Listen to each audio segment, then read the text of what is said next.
What's going on, y'all? It's Combo Breaker 99. I'm back with another post-fight analysis video. All right, y'all. Jinh Frey versus Yoder. All right, y'all. This was another one of those strawweight fights, kind of flying under the radar.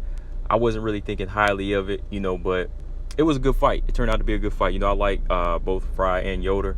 I was favoring Jinh Frey in this fight. I knew that she had to stand up, and if she was to be committed, and she stayed committed to her strikes, I knew that she would be able to come away with the win in this fight. I knew that, I know that Yoder, she's tough as hell.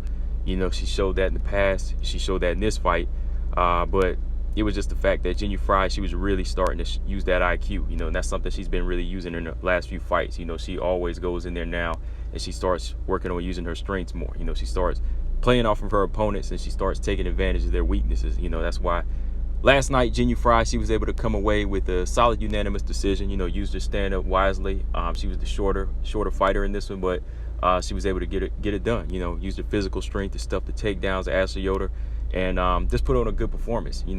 Almost finished Yoder as well. Which I'll talk about here in a minute. But the first round, Jinh Frey, right away, she came out jabbing her way in, getting those kicks going, to the legs. Yoder, she went in on the rush. She tried to clinch up and she tried to press Frey to the cage, but Frey, she showed that strength, like I said, broke free, and she was landing some nice shots on the break, which she was continuing to do throughout the fight. Frey, she started touching that body nicely, though. I like the way she was touching the body with the straight left hand. She was able to get a trip, take Yoder down, but Yoder bounced back up. She was able to get off a good left hand, but when I saw her laying that left hand, I was like, okay, this is where Yoder, she needs to start using her reach. But she wasn't able to use her reach to her advantage in this round. So Jinh Frey, what did she do? She kept walking her down, sticking straight shots to the body and landing leg kicks. She was really chopping away at the foundation. So Yoder, she started to slow the pace down. Whenever she started to slow down, she tried to go in for those clinches, but Frey would just slide out nicely, go right back to striking on the outside, landing that left hand to the body. And Yoder, there were some moments in there where she did land some good front kicks. I was like, okay, if she gets these front kicks going, she can get something going with her reach. But Frey, she just continued to walk through those shots. She was disrespecting the power and continued to come forward, landing body shots and left hands upstairs to the head. So Frey got the first round, in my opinion. I thought it was pretty close. It was competitive, but, I gave the round to Frey. The second round, Jinh Frey, she going right back to the leg kicks. Yoder, this time, she was trying to touch the body as well. They're going tit for tat, but Frey, she landed a nice combo, double left hands, left hand to the body and then upstairs to the head. Yoder, she tried to switch levels, go for that takedown, but Frey, she created that space, broke free, rocked Yoder with a big left hand. I thought she was out because she went reeling back, and Frey, then she went after, landed another big left hand, and then a hard leg kick, and she just was able to knock her off balance. Then Frey cracked Yoder again with another left hand, had her damn near out. I wanted to see Frey finish it. I wanted to see Frey finish, but she let Yoder recover. Yoder, she didn't really do too much in this round because she was gassed out at this point, and Frey had her chance, but she just kind of let her come back. Yoder, she wasn't doing too much throughout the mid part of the round, but she gave her time to still kind of get her head clear. I think Jinh Frey could have finished her. I think she could have finished with those 2 times she rocked her, because like I said, she knocked her off balance with off the leg kick. Whenever she hurt her with the leg kick, there was really no fear worrying about a counter coming from Yoder. So in my opinion, Jinh Frey had the chance to, get her out of there, make a bigger statement. But overall, I think Jinh Frey, her body attack really helped her gain momentum throughout the second round. It opened up a lot of the headshots as well. But in that last minute, Yoder, she came back, cracked Jinh Frey with a good left hand, and then stunned Jinh Frey, and followed up with several 1-2s. She was cracking Jinh Frey. Jinh Frey refused to move her head at this point, but I mean, she was taking her shot, and she showed that Yoder had no power on her shots. But that's not a wise thing to do if you continue to take these solid left hands. Yoder was unloading.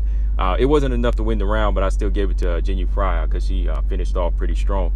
The third round, Yoder, she started off a bit faster here. It looked like she was trying to get that, she was trying to set a pace to try to get that finish, trying to use little feints, throw some strikes.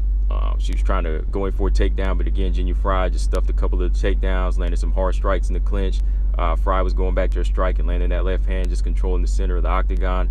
Yoder really having trouble using the reach in this fight, because Frey was just getting the timing down. Every time she would throw something out, she'd come straight up the middle with the left hand to the body, or up top to the head. She was just being first. Frey just sticking her first and just taking her, just taking advantage of every moment of the slower fighter. And like I said, just using her timing. This round was a little bit closer, but I think that Frey, she still won it because I think she just controlled it overall. I mean, the strike stats, they were pretty close this round. You know, Ashley Yoder did have some moments to land, but I think overall, like when you just look at the fight and the control in the third round, it still went to Jinh Frey. So yeah, I had it 30-27 as well for Jinh Frey. I thought Jinh Frey would definitely going to win this fight. You know, I think she's been picking up momentum since you know, going on the 2-fight losing streak, coming back, beating Gloria DePaula, and now beating Ashley Yoder. You know, she beat a prospect, and now she beat a veteran. So I think, you know, she's really been building off of her IQ. You know, and she's trying to get stronger in there. So from here, she didn't really call anybody out, which I understand. You know, she was feeling kind of humble, like she doesn't really have the need to call anybody out specifically. But I would like to see Jinh Frey in there with Cheyenne Bays next, or Tabitha Ricci. You know, Tabitha Ricci, she made her UFC debut against Manon Fiorot, which was crazy. So if they could get Tabitha Ricci to move down, give her a good fight, put her in there with Jinh Frey, that would be a good fight. As for Ashley Yoder, though, on this 2-fight losing streak, it's hard to say. You know, I personally wouldn't cut her because I think she still gives tough fights. You know, she still puts on a good scrap to some of these prospects, and she's just tough as hell. You know, Ashley Yoder, she's tough. She still hasn't been finished in there, so you know, who knows what's next for her. But yeah, for Jinh Frey, I'd like to see her in there with Bays next, or I'd like to see her in there with Tabitha Ricci. But let me know, guys, what y'all think. Combo Breaker 99. It was a pretty good fight. I'm out. Subscribe. Peace.